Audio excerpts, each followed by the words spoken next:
हमारे शरीर में एक अंतरात्मा होती है, लेकिन क्या हो जब हमारे अंदर दो आत्माओं का वास हो?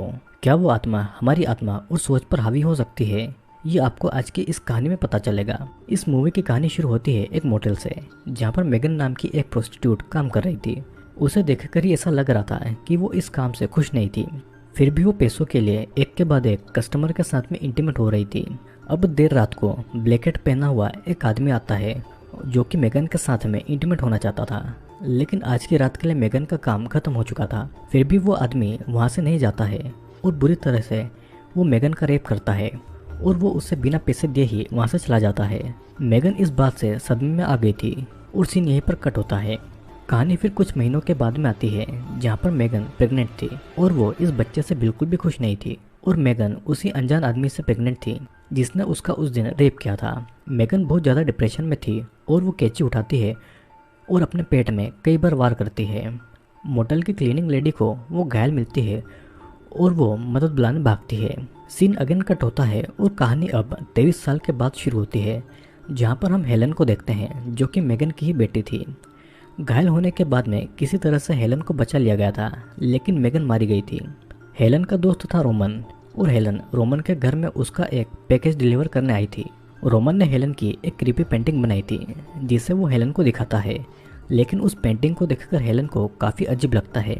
रोमन के अनुसार उसने इस पेंटिंग में हेलन के असली चेहरे को दिखाया है और ये कहकर वो हेलन को किस करता है और वो उसके करीब आने की कोशिश भी करता है, लेकिन हेलन उसे रोक देती है। रोमन भी ज़बरदस्ती नहीं करता है और उसे वो पेंटिंग गिफ्ट कर देता है। उसी रात को मोटल में हेलन और मॉली बात करने आए थे।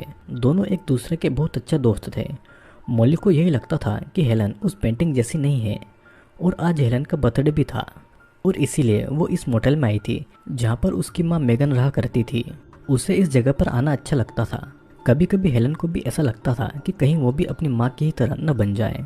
मॉली उसे समझाती है कि ऐसा कुछ नहीं होगा और कुछ देर बात करने के बाद में मॉली अपने बॉयफ्रेंड एड के पास जाती है और हेलन घर जाने के लिए निकलती है। तभी उसे उसकी माँ के रूम की लाइट ऑन मिलती है और अंदर उसे किसी की परछाई भी नजर आती है और अचानक एक कार आकर हेलन को टक्कर मार देती है। अब अगली सुबह हेलन की आंखें खुलती है तो वो हॉस्पिटल में थी और हेलन के सर पर चोट लगी हुई थी। मॉली उसका वहाँ पर भी ख्याल रख रही थी और कुछ दिनों के बाद में उसे हॉस्पिटल से डिस्चार्ज मिलता है। मॉली और उनके दोस्तों ने हेलन के लिए एक पार्टी रखी थी, लेकिन हेलन पार्टी से दूर रूम में कुछ ड्राइंग्स कर रही थी। मॉली उसे पार्टी को ज्वाइन करने को कहती है और तब जाकर हेलन पार्टी में शामिल होती है। वहाँ पर वो पहली बार मॉली के बॉयफ्रेंड एड से मिलती है। एड उसे वहाँ पर ड्रग ऑफर करता है, लेकिन हेलन ड्रग लेने से मना कर देती है। सभी पार्टी में एंजॉय करने लगते हैं, लेकिन कुछ देर के बाद में हेलन खुद को एक अनजान पार्किंग स्पॉट में साइकिल चलाती हुई पाती है। उसे एक कार वहाँ पर टक्कर मार देती है। अगर वो सही समय पर होश में नहीं आती। उसे समझ नहीं आ रहा था कि वो इस जगह पर कैसे आई है और मॉली को कॉल लगाकर इस बारे में पूछती है, लेकिन मॉली के मुताबिक वो सुबह ही किसी काम से निकल गई थी और बाकी का उसे कुछ भी पता नहीं है। अब रात के समय हेलन बिना देखे कुछ ड्राइंग्स बना रही थी और जब वो ड्राइंग की तरफ देखती है तो वहाँ पर एक लड़की ने एक आदमी का सर अपने हाथ में लिया हुआ था और पास ही ये लिखा हुआ था किल हिम। हेलन को वो क्रीपी पेंटिंग काफ़ी ज़्यादा अनकंफर्टेबल कर रही थी, तो वो उसे कोने में रखकर कपड़े से ढक देती है। कुछ समय के बाद में हेलन एक्सरसाइज करके नहाने जाती है और वहाँ पर वो नोटिस करती है कि उसके प्लास्टर लगे हाथ में घाव हो रहे हैं और तभी वो शॉवर में किसी की परछाई भी नोटिस करती है। वो पर्दा हटाकर देखती है, लेकिन अब वहाँ पर कोई नहीं था और तभी कोई उसका नाम पुकारता है और उसे खुद का ही क्रीपी वर्जन नजर आता है। उसे अब कुछ विजन नजर आते हैं और वो रोमन को नोटिस करती है। अचानक वो खुद को अपने दोस्तों के सामने नेकेड खड़ा पाती है। मॉली सभी को बातें सुनाने लगती है कि वो टॉवेल में पूरे शहर में घूमकर यहाँ पर नेकेड क्यों खड़ी है, लेकिन हेलन को तो कुछ याद ही नहीं है। मॉली देखती है कि हेलन के पैर में एक कांच का टुकड़ा घुसा हुआ है, जिसकी वजह से उसके पैर से खून निकल रहा था और किसी तरह हेलन उस कांच के टुकड़े को अपने पैर से निकालती है और फिर मॉली हेलन को डॉक्टर के पास में ले जाती है। डॉक्टर हेलन की सभी बातें सुनकर एमआरआई स्कैन करने को कहती है और उसे ज़्यादा चिंता करने से मना करती है। अब फिर सभी बातों को समझने के लिए हेलन उसी मोटल में अपनी माँ के रूम में आती है और कुछ समय वहाँ पर वो अपनी माँ को याद कर कर दुखी होती है। तभी उसे बेड के अंदर किसी के होने का एहसास होता है और बेड के अंदर उसे वही क्रीपी लड़की नज़र आती है जो कि उसी की तरह दिखाई दे रही थी। और सीन फिर से ब्लैकआउट हो जाता है। कुछ समय के बाद में वो बेड पर खुद को सोई हुई पाती है और आईने में आई लिखा हुआ था। फिर हेलन हॉस्पिटल जाती है अपनी एमआरआई रिपोर्ट लाने के लिए। वहाँ पर उसे डॉक्टर हेडली ये बताती है कि उसके ब्रेन में एक अनबॉर्न बेबी के बॉडी पार्ट्स मौजूद हैं और उसे ट्विन सिंड्रोम है। उसकी माँ मेगन जुड़वा बच्चों से प्रेग्नेंट थी और सुसाइड के दौरान एक बच्चा मारा गया था, लेकिन हेलन बच गई थी और उस मरे हुए बच्चे की बॉडी के पार्ट्स हेलन के अंदर चले गए थे और उसकी बॉडी के पार्ट्स अब पूरी ज़िंदगी उसके ब्रेन में ही रहने वाला है और उसकी वजह से हेलन की याददाश्त कभी कभी गायब हो जाती है। एक्सीडेंट की वजह से वो बॉडी पार्ट बड़ा हो रहा है और इसीलिए हेलन के दिमाग पर असर पड़ रहा है। डॉक्टर हेलन को सर्जरी के लिए बोलती है, लेकिन हेलन कुछ समय लेना चाहती थी। हेलन फिर एक स्टेथोस्कोप से अपने ब्रेन के अंदर की आवाज़ें सुनने की कोशिश करती है, लेकिन एक भयानक आवाज़ से वो डर जाती है। वो डॉक्टर को कहती है कि वो ये सर्जरी कराना चाहती है और घर आते समय भी वो इंटरनेट पर ट्विन सिंड्रोम के बारे में बातें सुनने लगती है। इंटरनेट पर लोगों की बातें भी उसी की तरह ही थी और हेलन ये सभी बातें मॉली को बताती है। मॉली उसे जल्द से जल्द सर्जरी कराने को कहती है और 3 दिनों में हेलन की सर्जरी होने वाली थी। दोनों को लग रहा था कि 3 दिन में सब कुछ पहले जैसा ठीक हो जाएगा और मॉली उसे बहुत ज़्यादा कंफर्ट करती है ताकि हेलन थोड़ा टेंशन कम करे। फिर दोनों एक साथ एक पिक्चर भी क्लिक करवाती है और वो हेलन को रेस्ट करने का बोलकर मॉली अपने काम पर चली जाती है। हेलन जब अपने रूम में आती है तो देखती है कि वो क्रीपी पेंटिंग अपनी जगह पर नहीं है और वो फिर से उस पेंटिंग को पहले की जगह पर रख देती है। उसे लग रहा था कि मॉली ने वो पेंटिंग वहाँ पर रखी हुई होगी और वो मॉली के रूम में जाती है, लेकिन मॉली वहाँ पर नहीं थी। अपने रूम में वापस आने पर वो पेंटिंग फिर से अपने आप दूसरी जगह पर थी और गुस्से में हेलन उस पेंटिंग को वापस से रोमन को देने आती है। वो रोमन को आवाज़ लगाती है, लेकिन रोमन उसे कोई जवाब नहीं देता है।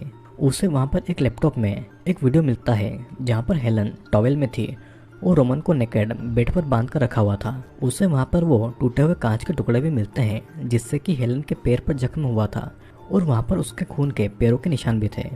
वो उस लैपटॉप को फ़ौरन अपने साथ में लेकर वहाँ से भाग जाती है। वो सुनसान जगह पर आकर रुकती है और लैपटॉप को तोड़कर एक डस्टबिन में फेंक देती है। फिर अचानक हेलन को उल्टी होती है और उसके मुंह से एक बालों का गुच्छा बाहर आता है, जिसे देखकर हेलन बहुत ज़्यादा डर गई थी और घर आकर वो नहाती है क्योंकि उसे खुद पर ही घिन आ रही थी। और वो अपने हाथ को नोटिस करती है तो उसका प्लास्टर वाला हाथ पूरा लाल हो गया था। उसके हाथ को दबाने पर उसे याद आता है कि उसने रोमन को मार दिया है और उसकी बॉडी पर आई एम लिख दिया है। अब कुछ समय के बाद में फिर से होश में आने पर वो खुद को लिपस्टिक लगाती हुई पाती है और वहाँ पर आईने पर आई एम कमिंग लिखा हुआ था। और इसके बीच में क्या हुआ है हेलन को कुछ भी याद नहीं था। रूम में आने के बाद में वो क्रीपी पेंटिंग उसे बेड पर मिलती है और गुस्से में वो उस पेंटिंग को ले जाकर डस्टबिन में फेंक डालती है। अब घर आकर वो बेड से खुद के हाथ को बांध लेती है ताकि वो अनजाने में कहीं और नहीं चली जाए और वो खुद को समझाने की कोशिश कर रही थी कि कुछ दिनों में सब कुछ ठीक हो जाएगा। हेलन को नींद में कुछ सपने आते हैं और जब वो उठती है तो उसका हाथ खुला हुआ था। वो अपने पास में एक चाकू को भी नोटिस करती है, मतलब कि उस चाकू से उसने अपने हाथ खोल लिए थे। उसके पैर भी मिट्टी से भरे हुए थे और उसके हाथ भी खून से सने हुए थे और वो पेंटिंग अब भी रूम में मौजूद थी। तभी मॉली उसे आवाज़ लगाती है और वो उसे अपने शो के लिए बुलाने आई थी। हेलन उसे कुछ ही टाइम में शो पर पहुंचने का वादा करती है, लेकिन उसे वो अपनी प्रॉब्लम्स के बारे में कुछ नहीं बताती है। हेलन शो के लिए रेडी होने लगती है और साथ ही वो अपनी माँ मेगन के रूम की चाबी और एक चाकू रख लेती है। उसे उसके हाथ के घाव पर अब भी दर्द हो रहा था और हेलन मॉली के शो के लिए निकल जाती है। रास्ते में उसे कुछ विजन्स आते हैं जहाँ पर वो एड और खुद को नोटिस करती है। उसे याद आता है कि वो कल रात को मॉली के बॉयफ्रेंड एड के साथ में इंटीमेट हुई थी और रास्ते में मौजूद एक अबैंडन प्लेस में वो घुस जाती है। वो देखती है कि उसके हाथ का घाव बहुत ज़्यादा बढ़ रहा था। वो प्लास्टर को निकालने की कोशिश करती है और वो अपने हाथ को दीवार पर मारने लगती है। उसका हाथ धीरे धीरे सड़ रहा था और वो अपने हाथ के टाँकों को खोलने लगती है। हेलन को बहुत ज़्यादा दर्द हो रहा था और वो उसके अंदर से एक उंगली को बाहर निकालती है। वो अपनी ड्रेस को फाड़कर उससे अपने हाथ पर पट्टी बांधती है और बाहर आती है। बाहर उसे मॉली का बॉयफ्रेंड एड मिलता है और एड उससे बात करना चाहता था, लेकिन हेलन उससे कोई बात नहीं करना चाहती थी। एड फिर हेलन को रोककर उसे आई लव यू कहता है, लेकिन हेलन ये सुनकर उसे इग्नोर करने लगती है। एड से पता लगता है कि हेलन कल रात उसे लेकर उसी मोटल गई थी और एड उसके साथ में फिर से इंटीमेट होना चाहता था, लेकिन हेलन उसे गाली देती है और चाकू दिखाकर उसके प्राइवेट पार्ट को काटने की धमकी देती है और वो वहाँ से भाग भी जाती है। लेकिन कुछ ही दूर पर उसे अपना क्रीपी वर्जन नजर आता है। हेलन फिर अपने दिमाग पर काबू पाने की कोशिश कर रही थी, तब जाकर उसकी क्रीपी सेल्फ गायब हो गई थी। वो वापस अपने घर आती है और अपने रूम के डोर को अच्छी तरीके से लॉक कर देती है और खुद को अच्छे से बेड पर बांध लेती है ताकि वो कंट्रोल में रहे और फिर से कहीं भागे नहीं। उसे सपना आता है कि वो रास्ते पर भाग रही है और सुबह वो खुद को बेड पर बंधा हुआ ही पाती है और उसे रूम का डोर भी बंद मिलता है। हेलन रूम के बाहर आती है जहाँ पर मॉली उसे नाराज बैठी थी क्योंकि हेलन मॉली के शो पर नहीं आई थी। और हेलन के रूम में कुछ अजीब ड्राइंग भी मिलती है और एक पेंटिंग में तो हेलन एड के साथ में इंटीमेट हो रही थी। लेकिन हेलन को तो कुछ याद ही नहीं था कि उसने इस ड्राइंग को कब बनाया है। एड अब मॉली का कॉल भी नहीं उठा रहा था, लेकिन हेलन खुद के और एड के इंटीमेसी के बारे में कुछ नहीं बताती है। मॉली को ये लग ही रहा था कि वे दोनों इंटीमेट हुए हैं और हेलन उसे समझाती है कि एड अच्छा लड़का नहीं है, उसने बस उसे डराया था। जिसे सुनकर मॉली पुलिस को बुलाना चाहती थी क्योंकि हेलन किसी और के लिए और खुद के लिए खतरा बन रही थी। तभी हम नोटिस करते हैं कि बात करते समय हेलन पर उसकी क्रीपी ट्विन सिस्टर हावी हो रही थी और अचानक से हेलन मॉली पर अटैक कर देती है। हेलन होश में आकर खुद को रूम में लॉक करके मॉली को भागने को कहती है क्योंकि वो नहीं चाहती थी कि मॉली को कोई नुकसान हो। वो खुद को बेड से बांध रही थी कि तभी मॉली रूम में आती है और हेलन फिर से पजेस्ड होकर मॉली पर अटैक करती है। लेकिन किसी तरह से वो खुद के होश में आकर मॉली को बचाने के लिए घर से चली जाती है। अब अचानक से एक कार आकर मॉली के पास में रुकती है जिसमें से एड निकलता है और वो हेलन को अपने साथ में ले जाने के लिए आया था। उसे बस उसके साथ में फिर से इंटीमेट होना था। हेलन भागकर एक सबवे में छुप जाती है, लेकिन एड आकर उसे पकड़ लेता है और उसके साथ में ज़बरदस्ती करने लगता है। हेलन अगेन पजेस्ड होती है जिससे कि एड भी डर गया था और वो एड पर अटैक करके उसे चाकू से पूरा चीर देती है। फिर वो उसके गले के टुकड़े कर देती है और वो उसके खून से कुछ लिखती है जिसका मतलब था आई एम हियर। अब होश में आकर वो ये भयानक चीज़ें अपने सामने पाती है और वो डर के मारे वहाँ से भागती है और एड की गाड़ी लेकर वहाँ से निकल जाती है। इधर मॉली को रियलाइज़ होता है कि हेलन के अंदर उसकी ट्विन सिस्टर हावी हो रही है। उसकी हेलन तो ऐसा कर ही नहीं सकती थी। फोटोज़ में भी मॉली को हेलन की सिस्टर नज़र आती है।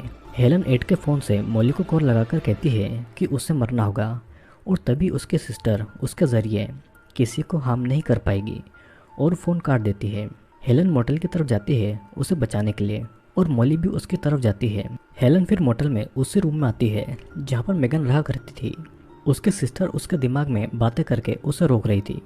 हेलन बहुत सारी नींद की गोलियां खा लेती है और अचानक उसकी बहन उसे पजेस्ट करने लगती है। हेलन एक कांच के टुकड़े से अपने हाथ की नसें काटने लगती है और उसके हाथ से खून निकल रहा था। तभी वो वहाँ पर अपनी क्रीपी सिस्टर को नोटिस करती है। वो क्रीपी सिस्टर हेलन की जगह लेना चाहती थी क्योंकि वो मेगन की वजह से इस दुनिया में नहीं आ पाई थी। लेकिन अब उसके पास में मौका था कि वो हेलन के जरिए जिंदा हो पाए और तब तक मॉली वहाँ पर आ गई थी। वो मॉली को वहाँ से जाने को कहती है, लेकिन मॉली वहीं पर रहकर उसकी मदद करना चाहती थी। अचानक से हेलन फिर से पजेस्ड हो जाती है और वो अपने हाथों से बदन और सर की चमड़ी को फाड़ने लगती है। मॉली बस डर कर यह सब देख रही थी और बाथरूम में खुद को बंद कर लेती है। लेकिन पजेस्ड हेलन डोर खोलने की कोशिश कर रही थी। बाथरूम की खिड़की से मॉली बाहर आ जाती है और कार में बैठती है, लेकिन वहाँ पर कार की चाबी नहीं थी। मॉली के कार से बाहर आते ही पजेस्ड हेलन मॉली को डरा देती है और मॉली फिर से रूम में आती है, लेकिन पजेस्ड हेलन उसका गला दबाने लगती है। यहाँ पर पजेस्ड हेलन मॉली की जान लेने ही वाली थी कि तभी एक कांच के टुकड़े से वो हेलन का गला काट देती है, जिससे कि हेलन की मौत के साथ साथ उसकी क्रीपी बहन भी वहीं पर मारी जाती है। मॉली अपनी दोस्त को मारकर बहुत ज़्यादा दुखी हो रही थी और मॉली अपनी दोस्ती के पलों को याद कर बहुत ज़्यादा रोती है और अपने घर जाने के साथ साथ ये मूवी यहीं पर एंड होती है। तो दोस्तों, मूवी में हुआ ये कि जिसने मेगन का रेप किया था शायद से वो डेविल था और इसीलिए वो अपनी पहचान बताए बिना वहाँ से भाग गया। मेगन को शायद ये बात पता थी और इसीलिए उसने अपने बच्चे के साथ में खुद को मार दिया और इस प्रोसेस में हेलन बच गई थी, लेकिन बच्चा मारा गया और उस डेविल ने उस बच्चे के कुछ पार्ट को हेलन में डाल दिया था और एक्सीडेंट की वजह से हेलन के सर पर चोट लगी और उसकी क्रीपी सिस्टर फिर से जिंदा हो गई और धीरे धीरे हेलन के अंदर बड़ी होने लगी। और मूवी के एंड में हेलन भी वहीं पर मरी जहाँ पर उसकी माँ मेगन मारी गई थी और इसी के साथ में ये मूवी यहीं पर एंड होती है। तो दोस्तों, आपको कैसा लगा इस मूवी का एक्सप्लेनेशन नीचे कमेंट करके ज़रूर बताना। और अगर आपको मेरे द्वारा एक्सप्लेन किए गए वीडियो पसंद आते हैं तो चैनल को लाइक, शेयर और सब्सक्राइब जरूर कर लेना। और अब मैं आपसे मिलूंगा अगले वीडियो में।